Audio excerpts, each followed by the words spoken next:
El primer expositor de esta jornada es economista por la Universidad Católica, PhD en Economía por la Universidad de París I, exdirector general de estudios adjunto del Banco Central del Ecuador en el año 2000, consultor de la Unión Europea, Banco Mundial, BID, entre otros.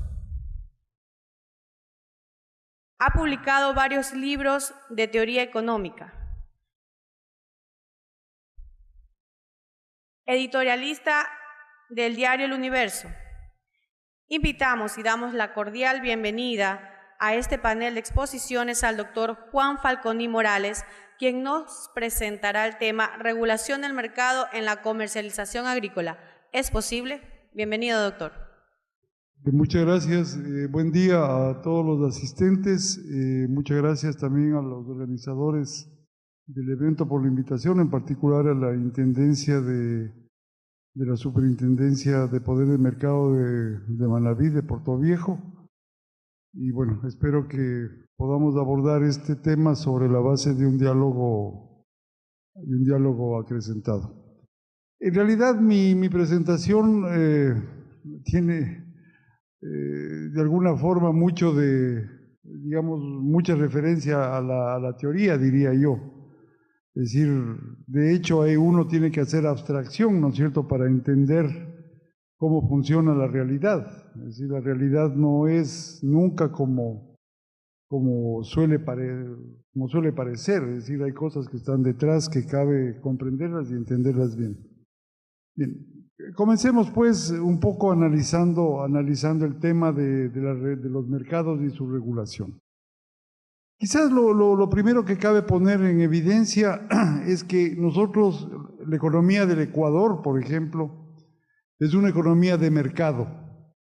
Eso no hay, espero, ninguna discrepancia ni duda. O sea, esa es la economía que nosotros vivimos. Nosotros vivimos una economía capitalista desde hace un siglo y más. ¿No es cierto? Vale decir, una economía que basa su funcionamiento y su reproducción en el intercambio generalizado de mercancías. Esa es el kit, ¿no es cierto?, de las economías de libre mercado. Y el objetivo de estas economías de libre mercado, de hecho, ¿no es cierto?, es la búsqueda del beneficio, es decir, la búsqueda del excedente. Frente a las lejanas épocas, ¿no es cierto?, del feudalismo, ¿verdad? Estoy hablando de antes de la primera revolución industrial. La búsqueda del excedente se hace ahora por una vía, o desde entonces diríamos, una vía mucho más lícita, que es la extensibilidad de la relación salarial. Antes se hacía por la fuerza, es decir, el siervo de la gleba, digamos, debía entregar forzadamente, digamos, parte del excedente que obtenía al señor feudal, digamos, porque esa era su obligación, y si no entregaba, pues el señor feudal aplicaba otras metodologías para obtenerlo. Ahora no, es decir, desde el cambio que hay de la organización social, ¿no es cierto?, hacia la sociedad capitalista, esa extracción del excedente se hace por una vía, digamos, lícita, en definitiva, basada en el equilibrio, que es un poco, digamos, el fundamento del sistema, y que se consagra, por último, en la relación salarial. Detrás hay muchas cosas que nosotros no vamos a entrar a analizar, pero esa es un poco, y bueno, ustedes deben saberlo también, ¿no es cierto?, la razón de ser del sistema, la forma cómo se procede, cómo la iniciativa privada procede y demás. Es decir, la búsqueda del beneficio es la razón esencial, es decir, lo que Keynes llamaba los espíritus animales, ¿no es cierto?, que es en definitiva el afán de lucro, el afán de beneficio.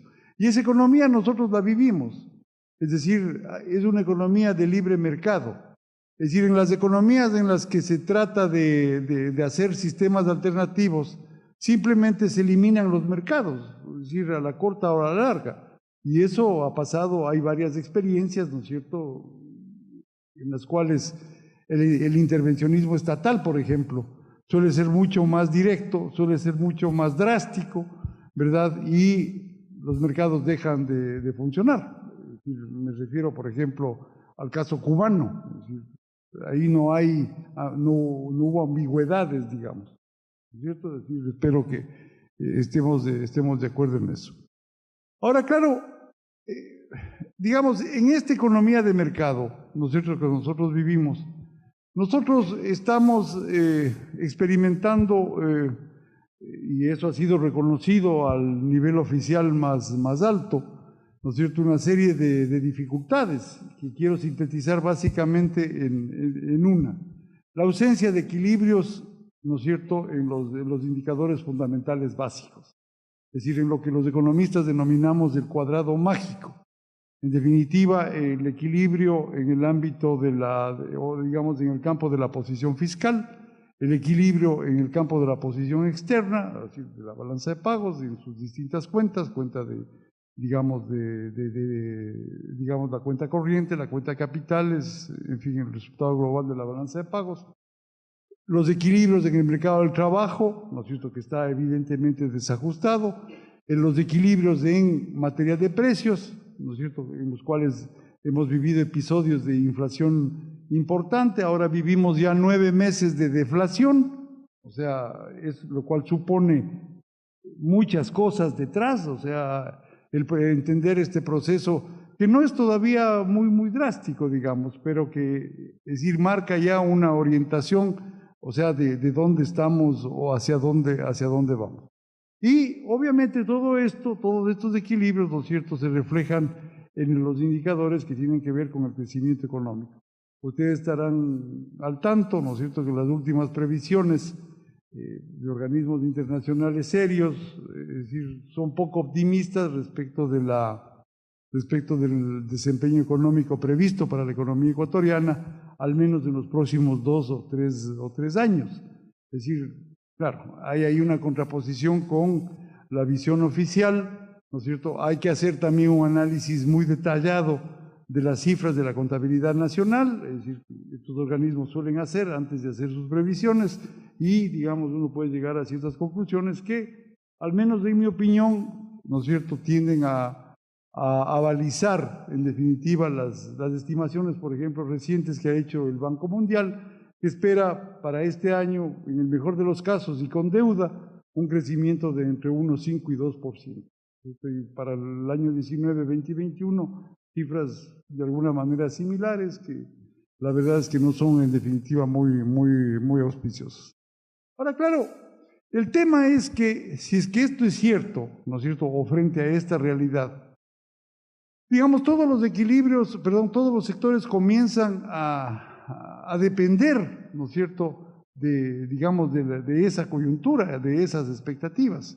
Es decir, en una economía desestabilizada, el sector industrial va a tener problemas, el sector de servicios va a tener problemas, el sector financiero va a tener problemas, el sector agrícola va a tener problemas, ¿no es cierto? Es decir, tampoco voy a entrar al detalle de las relaciones que se establecen, pero es obvio, o sea, si en definitiva el conjunto de la política nos está llevando a una situación de desequilibrios permanentes en los campos fundamentales, en los ámbitos fundamentales, ¿no es cierto?, las posibilidades de que un sector constituya la excepción son evidentemente mucho más complicadas. Y ese es, en verdad, el caso, por ejemplo, del sector agrícola. Hablemos del sector agropecuario en general, del sector agrícola, ¿no es cierto?, que tiene además tiene este sector, el agrícola, ¿no es cierto?, una especificidad muy propia, que le es muy propia, ¿no es cierto? El sector agrícola es distinto del sector productor de textiles, y ya vamos a ver por qué, ¿no es cierto? Y claro, ese es algo que, digamos, juega mucho, ¿no es cierto?, en la lógica de funcionamiento que tiene el sector, que tienen sus cadenas de comercialización, en fin. ¿Cómo funciona el sector agrícola? Bueno, el sector agrícola obviamente tiene un agente fundamental que es el productor agrícola, es decir, además está decirlo, que además está en definitiva, digamos, dependiendo de una estructura, ¿no es cierto?, de apoyo o de afectación, o sea, esto habrá que ustedes que conocen bien la realidad agrícola del país y particularmente de esta provincia estarán de acuerdo, ¿no es cierto? Es decir, donde el peso, por ejemplo, de las cadenas de comercialización es fundamental. Es decir, ustedes saben que ahí se dan ¿cómo diríamos? Muchas realidades que perjudican a la larga, por ejemplo, el funcionamiento de los distintos subsectores en ese ámbito. Aquí sería, por ejemplo, en el ámbito de la agricultura, de la pesca, qué sé yo. La dimensión de la propiedad, ¿no es cierto?, o el peso que tiene, ¿no es cierto?, la propiedad o la influencia, digamos, en la actividad de la que se trate, junto a las formas de intermediación. Y aquí tal vez yo, claro, ponía el acento en la comercialización agrícola, pero diría también, sobre todo pensando en las características de Manta o de Portoviejo, en fin, o sea, también de la producción pesquera, es decir, también ahí hay cadenas de comercialización y demás. En el ámbito agrícola, ¿no es cierto?, los precios tienen distintas características, o sea, según sean precios de finca, al por mayor o por menor, ¿no es cierto?, urbano y rural, precios al consumidor, ¿no es cierto?, los precios se forman en función de si son precios de cosecha o son precios que se dan y se aprecian en épocas de escasez relativa, si son precios que se dan en frontera, hablo ya un poco más en general de un país, si son precios en los cuales las importaciones o las exportaciones, ¿no es cierto?, o los precios internos están jugando un rol determinado, ¿no es cierto?, los precios se forman también en función de la calidad del producto, etcétera, etcétera. Y claro, sobre esa realidad, porque en realidad todo depende o va a depender de los precios, que es lo que les interesa tanto a productores como a consumidores. ¿No es cierto? Lo que se trata en un sector tan específico como el agrícola, ¿no es cierto?, es de que las políticas reduzcan las disparidades que existen entre los distintos segmentos, entre los distintos precios, ¿no es cierto? Por ejemplo, el productor, el consumidor, les ordenen de mejor manera, por ejemplo, mejorando la cadena de mercadeo, en fin, o sea, de eso se trata para lograr, digamos, un funcionamiento más propicio. Eso es lo que se quiere o lo que en general en los países las autoridades aspiran a hacer.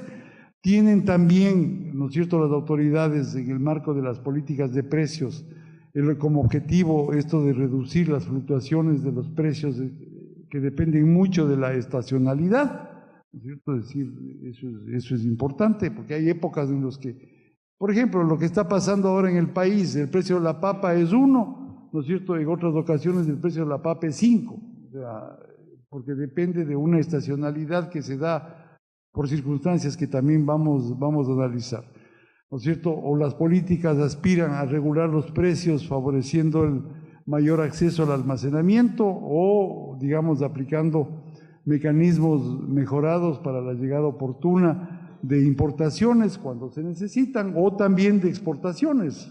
Ustedes han visto, por ejemplo, en el caso de las exportaciones, las dificultades que han tenido los arroceros, ¿no es cierto?, porque ha habido restricciones a la exportación y a la compra de países que se habían comprometido en alguna medida, ¿no es cierto?, a efectivizar esas exportaciones, como en el caso, por ejemplo, de Colombia. Pero bueno, todo eso es un juego, ¿no?, que hay que tratar de entenderlo bien, que podemos, en el diálogo que espero ahí al final, hacerlo.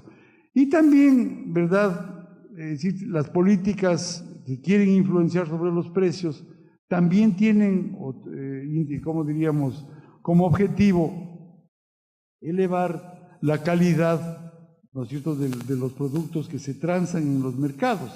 Entonces, si es que todo esto se logra hacer bien, digamos, uno podría aspirar, ¿no es cierto?, a ordenar los mercados, ¿no es cierto?, a que haya un desempeño, ¿no es cierto?, de la comercialización apropiado, diríamos, equilibrado, según sean los intereses de productores, de consumidores, de intermediarios, etcétera, que no hay cómo tampoco sacarlos de la cadena digamos, de mercadeo. Bien, ahora, en el caso del sector agrícola, como ustedes conocen, los precios agrícolas, los precios reales, es un concepto específico, pero hablemos en general de los precios, están poderosamente influidos por factores de tipo estructural. Estos factores, ¿no es cierto?, ponen límites a la medida en la que las políticas pueden incidir en el ordenamiento de esos precios, de los cuales derivan, ¿no es cierto?, tantos desequilibrios.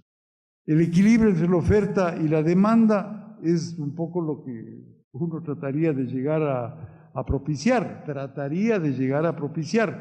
Recuerdo, en una economía, ¿no es cierto?, en la que las decisiones de inversión dependen del sector privado, ¿verdad? Ese es un poco el punto que uno no puede perder de vista. Que haya cómo ordenar o tratar de apoyar un funcionamiento adecuado de los mercados, eso es otra cosa, pero sobrepasar ciertos límites, ¿no es cierto?, tiene otros efectos, a mi juicio al menos, que son evidentemente perniciosos, a mi juicio. Por ejemplo, digamos, para los productos destinados al mercado interno, de hecho, las bajas cosechas van a conllevar un incremento de los precios agrícolas reales, o sea, esto es una verdad de perogrullo. Y haciendo abstracción de estas fluctuaciones de corto plazo que tienden a compensarse con el tiempo, las tendencias de los precios en el largo plazo van a estar influenciadas por el crecimiento de la oferta en relación con el crecimiento de la demanda efectiva. Y claro, hay que entender cómo funciona el sector, es decir, en las dos perspectivas, corto y largo plazo. Es decir, y entenderlo, por ejemplo, con respecto a la sensibilidad de la demanda de alimentos en relación al crecimiento del ingreso, es decir, la elasticidad de ingreso de la demanda de alimentos. Para todos los hogares y los productos alimenticios considerados en los países, de acuerdo a indicadores que he podido consultar, esta elasticidad tiende a ubicarse en un abanico de entre 0,6 y 0,7%, es decir, ciertamente, digamos, elástica en definitiva. Un ejemplo de un cálculo que se había hecho arrojaba que un crecimiento del ingreso real agregado del 5% generaría una demanda por mayor producción de alimentos del orden de 3 a 3,3%. Hay un pequeño error. Y un aumento más rápido de la producción de alimentos, en cambio, tiende a deprimir los precios agrícolas reales y el crecimiento más lento tendería, obviamente, en sentido contrario, a aumentarlos. Ahora, todas estas relaciones se alteran cuando, digamos, hay comercio exterior, importaciones y exportaciones. Ahí hay que pensar, por ejemplo, lo que se ha discutido últimamente en el país, ¿es bueno o no suscribir acuerdos comerciales? ¿Y es bueno o no y en qué contexto? Pero claro, lo único que estoy cierto sobre el tema es que en ese ámbito las responsabilidades no conciernen necesariamente, como suelen decir ahora, al imperio, sino a nosotros mismos, porque nosotros mismos tenemos que dejar, ¿no es cierto?, de justificar nuestros errores de política. Es decir, yo tengo ahí un interrogante. Es decir, nosotros, o el Ecuador, digamos, ha construido en los últimos años como 8 o 9 hidroeléctricas. Y resulta que el 80% de las exportaciones siguen siendo banano, camarones, atún, que aporta la provincia de Manabí, harina de pescado, sombreros de paja toquilla, Manabí de nuevo, ¿no es cierto?, flores y alguna otra cosa. Es decir, son más o menos de 12 a 15 ítems, ¿no es cierto?, que sostienen o significan el 75-80% de las exportaciones. ¿Dónde están? O sea, ¿o qué refleja la construcción de 10 hidroeléctricas en un periodo tan largo? Es decir, refleja que la política de cambio fracasó, así de simple. Es decir, que no pudimos acceder a otro estadio, ¿no es cierto?, de involucramiento positivo en los mercados internacionales. Ese es un poco el punto, ¿no es cierto?, en definitivo. Entonces, ese es un tema sobre el cual podríamos también discutir. y sobre todo, ¿no es cierto?, digamos, preguntarnos, como sugiero en esta presentación, en esta lámina, si el Ecuador, ¿no es cierto?, o la provincia de Manabí, para irnos centrando quizás más en la parte local, podría inducir un desarrollo agrícola o pesquero volcado definitivamente al mercado exterior. O sea que sería un objetivo, a mi juicio, positivo, pero que debemos o debería evaluarlo, digamos, la sociedad necesariamente. ¿Es posible un crecimiento de ese tipo? Es decir, ¿cuáles serían sus costos y beneficios? Porque de hecho en este tipo de vinculaciones externas no todos son ganadores, este no es un juego ganador-ganador, es decir, siempre hay un perdedor, y el perdedor es el que fue más protegido durante más tiempo, es decir, y esa protección, o el ser más protegido y durante más tiempo, lo que tiende es a consolidar la ineficiencia. Entonces eso tenemos que tener una apertura de ideas, ¿no es cierto?, para ver cómo podemos nosotros superar una etapa de estas características en un mundo que es ahora al menos, tan interrelacionado, es decir, en el que unos dependemos de otros, en el que no podemos alejarnos, ¿no es cierto?, de lo que pasa en Colombia, en Perú, o en Asia, o donde sea, a riesgo de perder, ¿no es cierto?, lo que se suele decir, el tren del progreso, ¿no? Entonces, digamos, todos estos son temas que nosotros debemos explorar. Es decir, ese detalle, pues yo lo he puesto ahí y entiendo que la organización del evento va a distribuye las presentaciones, y al menos yo lo que aspiraría es tener observaciones críticas, ¿no? Porque tampoco es que yo soy el poseedor de la verdad, es decir, nadie es el poseedor de la verdad, salvo por ahí alguna excepción. Bien, en todo caso, hay tres factores estructurales que parecen afectar las tendencias de los precios agrícolas internos en todos los países. Las tendencias de la oferta y la demanda, las tendencias seculares o a largo plazo de los precios internacionales y la presencia del comercio exterior o, en el caso nuestro, de las exportaciones, bueno, del comercio exterior y sus características en el mercado mundial. Como ustedes saben, hay países desarrollados que subsidian las exportaciones, lo cual es un demérito de la competencia, ¿no es cierto?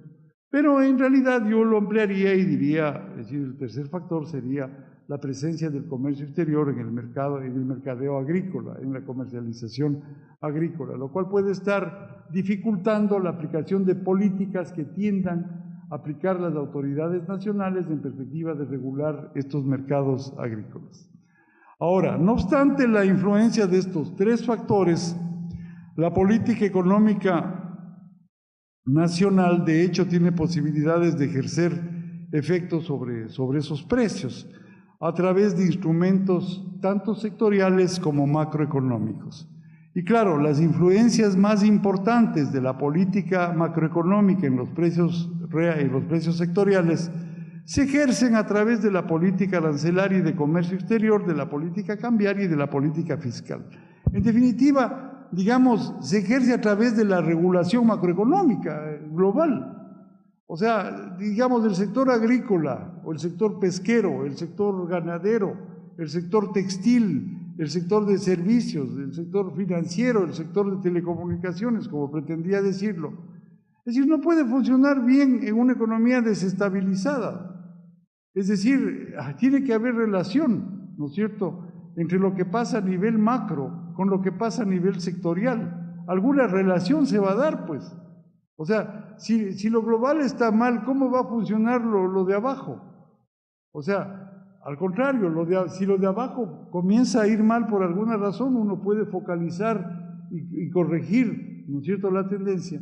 Pero sí, digamos, en el marco de una economía estabilizada, donde se den las condiciones que permitan el ejercicio de las actividades que son propias, ¿no es cierto?, de estas economías de mercado. Y decía, recuerdo de las primeras láminas, sí, porque en definitiva la regulación global está allí. O sea, por ejemplo, lo que discute el país ahora, yo no sé si ustedes estén de acuerdo, ¿verdad? O sea, hay un proyecto de reactivación. Es decir, a mi juicio, ese proyecto de reactivación me parece incompleto. Incompleto porque no aborda la totalidad, o sea, no es un plan detallado, un plan con objetivos país de mediano plazo, al cual deban armonizarse las acciones de política económica en cada caso, ¿verdad? Entonces digo yo, bueno, si es que el plan adolece, a mi juicio, de esa limitación, difícilmente va a conseguir objetivos reactivadores tanto en el tiempo como en la calidad de la reactivación. Es decir, lo cual va a ser mucho más difícil, por ejemplo, combatir problemas estructurales que discutía con un amigo hace poco, ¿no es cierto? Por ejemplo, el desempleo entre los jóvenes. Es decir, aquí un joven ahora difícilmente encuentra trabajo. Y no encuentra trabajo, es decir, ni va a encontrar trabajo si esta economía no se estabiliza. Es decir, ¿cómo puede encontrar un joven trabajo en una economía desestabilizada? Porque no hay, digamos, quien invierta, en definitiva. Y no es tampoco que la inversión del sector privado puede ser cualquiera.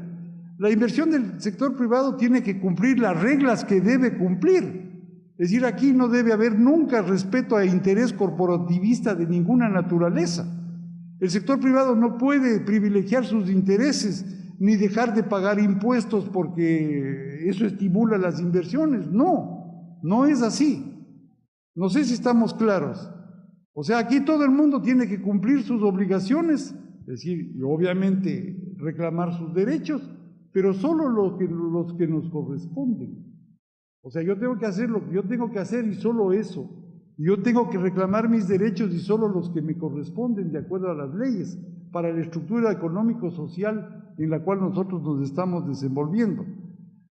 En definitiva, lo sectorial que estoy tratando de analizar, y que ojalá espero que haya estado relativamente claro, depende también de lo global. Hay una relación, ¿no es cierto?, de ida y vuelta. Es decir, y eso ojalá podamos entender y podamos estar claros. Es decir, y podamos, sobre todo en el caso del país, ¿no es cierto?, dejar de pensar que nuestro interés es el interés de todos. No, no, no. Es decir, mi interés es mi interés, pero no necesariamente es el interés de ustedes. Y a la inversa, el interés de ustedes, con todo respeto, no es mi interés. Lo que tenemos es que definir un interés general. Un interés general, así eso nos haga pensar en Adam Smith. O sea, lo lamento, pero es la verdad. O sea, digamos, lo que tenemos que buscar es el interés social. Ese es el punto. Y ojalá estemos claros de eso cuando nosotros analizamos los intereses sectoriales. En este caso, ¿no es cierto?, del sector agrícola o del sector pesquero.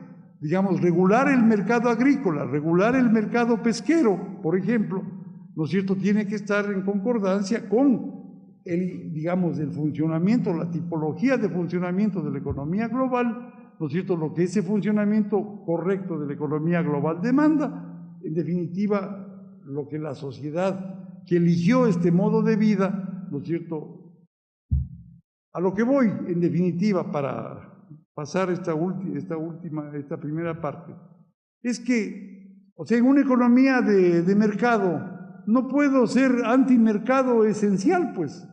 No sé si estoy claro. O sea, en una economía de mercado no puedo aplicar yo una revolución de mercado, porque eso no existe. O sea, la revolución o elimina el mercado o no lo elimina. Es decir, yo personalmente estoy en contra de la eliminación de los mercados, pero no estoy a favor de una revolución de mercado porque eso no quiere decir absolutamente nada. ¿Estamos? Bien, en todo caso, en el ámbito del sector agrícola, ya creo que me están viniendo a reclamar un poco el tiempo, ¿o no? No voy a tomar más de media hora más. No, ya un ratito. En el ámbito, digamos, de la regulación de los mercados y del mercado agrícola en concreto por la especificidad del sector, claro, esto de la especificidad del sector es fundamental, porque en el ámbito del sector agrícola, tanto los países desarrollados capitalistas como los países en desarrollo capitalistas se han hecho de la vista gorda y han optado en muchas ocasiones por un intervencionismo mayor con apariencia de liberalismo que, ¿no es cierto?, no contraríe los fundamentos esenciales, al menos teóricos, del sistema. Eso es un poco lo que se ha hecho.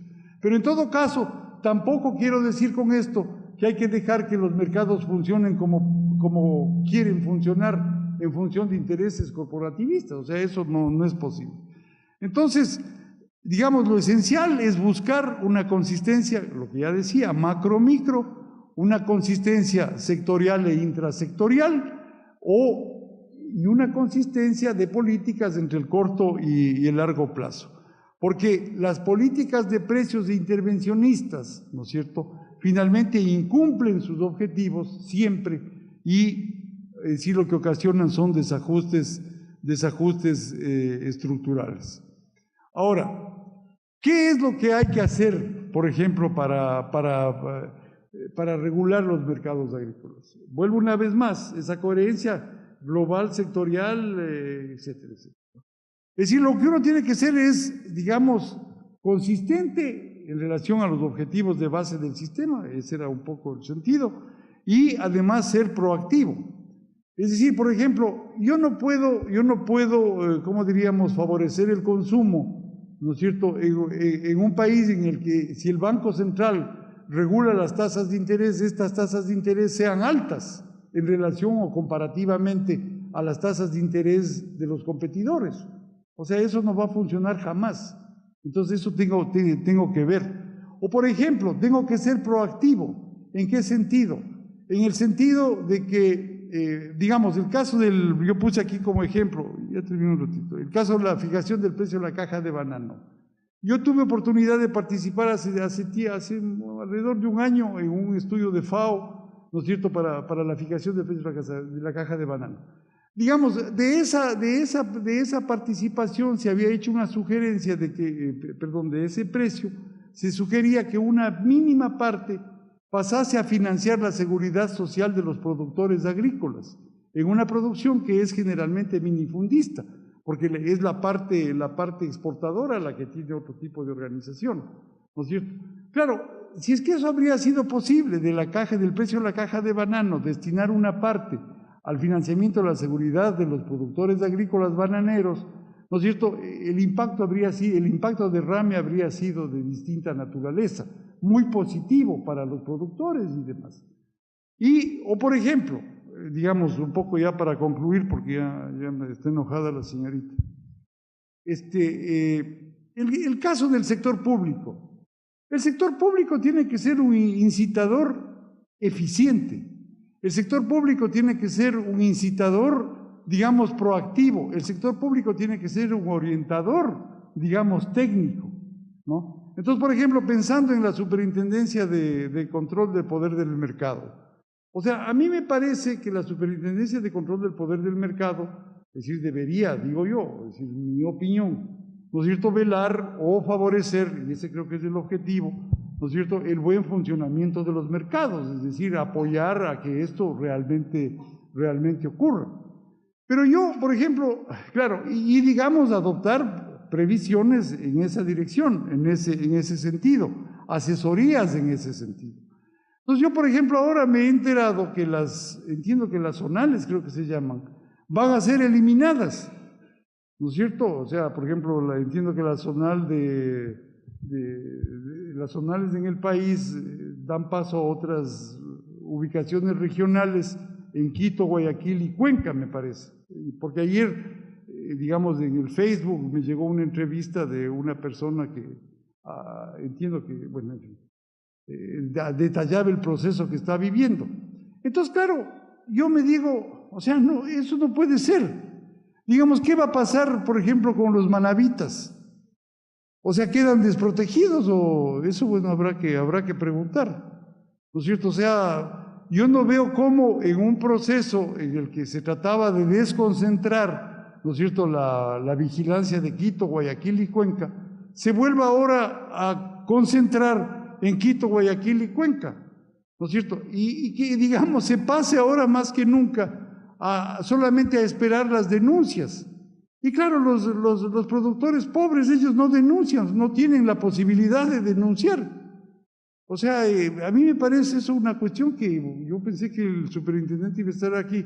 Deberían pensarlo un poco con un poco más de serenidad, porque la verdad es que entiendo que bajo esa lógica, el rol de la superintendencia de mercados, es decir, va a ser de esta superintendencia de control de mercados, puede ser desvirtuado, ¿no es cierto? Y quién sabe la cuenta, quiénes la van a pagar, que van a ser siempre los más débiles, ¿no? Entonces, digamos, este tipo de reformulaciones hay que hacerse, entender un poco, digamos, la importancia de la coherencia y de la proactividad y, ¿no es cierto?, la definición de regulaciones y normatividad apropiadas. Esto que yo comentaba de la desaparición de las zonales es regulación y normatividad de una entidad del Estado. Y eso a mí personalmente me parece inapropiado. Entonces, bueno, espero que, no sé, en medio de la reflexión. Gracias.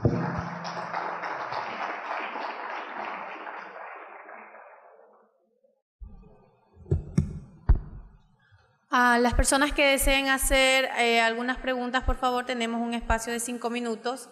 Levantar la mano para que se les pueda pasar el micrófono.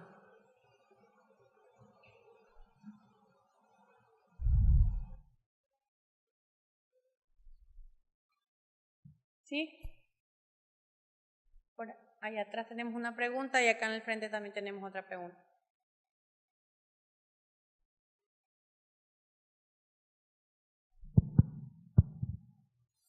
¿Quién levantó la mano? Por aquí, allá la ingeniera. Bien, buenos días. Realmente quedan muchas cosas por aprender todavía por su exposición, pero ¿cree usted que si nosotros aquí, por ejemplo, como Manabí o a nivel de país, se crean estos mercados que sirvan como centro de acopio donde toda la producción de los agricultores podría llegar, concentrarse, ¿podría haber una mejor regulación de precios que nos permitan ser más competitivos? La pregunta. Si en el país o aquí en Manabí y hubieran esos mercados que sirvieran como centros de acopio de toda esa producción, donde se pueda realmente regular los precios, ¿sería que seríamos más competitivos? Lo que pasa es que ese tema del acopio es solamente una parte de la política regulatoria. O sea, ese es un segmento. Digamos, hay otros segmentos de regulación de los precios que, o sea, el buen funcionamiento de los precios es lo que regula el buen funcionamiento de los mercados, de la producción, de la distribución. Pero claro, ese es solamente una parte, esa es solamente una parte. Es decir, de hecho, además, esa elasticidad, yo lo mencionaba acá, pero no pude decirlo, esa elasticidad de la infraestructura física, porque el acopio depende de eso, ¿no es cierto?, de la infraestructura física respecto de la producción, es fundamental. Y eso tendríamos que estudiarlo y saberlo y conocerlo bien. Pero claro, es una parte. Es decir, yo creo que eso contribuiría positivamente si es que, por ejemplo, hacemos un complejo de silos apropiado, que no sea como las 10 refinerías, pues. O sea, es a eso a lo que yo voy. O sea, no es que yo estoy criticando las refinerías per se, sino que 10 refinerías con un modelo que no hace nada por el resto. Es decir, tenemos ahí las refinerías paradas, ¿o no? Pero usted tiene total razón, o sea, esa es una parte fundamental. Y sobre todo en provincias agrícolas, pecuarias y demás, pesqueras, tan ricas como esta, ¿no? O sea, definitivamente. ¿Alguna otra pregunta a otra persona?